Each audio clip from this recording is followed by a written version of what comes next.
Inaresto ng Philippine National Police ang 36 na suspect at nakumpiska ang mahigit 100 milyong pisong halaga ng illegal na droga at smuggled na sigarilyo sa loob ng 3 araw na operasyon.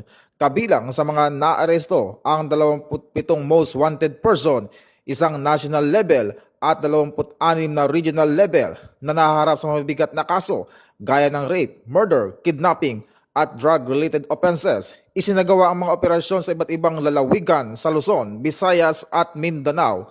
Ayon kay Acting Chief PNP Police Lieutenant General Jose Melencio Nartates Jr., walang puwang ang pagtatago sa batas at tuloy-tuloy ang pagpapatupad ng hustisya. Samantala, nakumpiska rin ang mahigit 71 milyong pisong halaga ng illegal na droga, kabilang ang shabu at marijuana at mahigit 251,000 marijuana plants ang kinasak.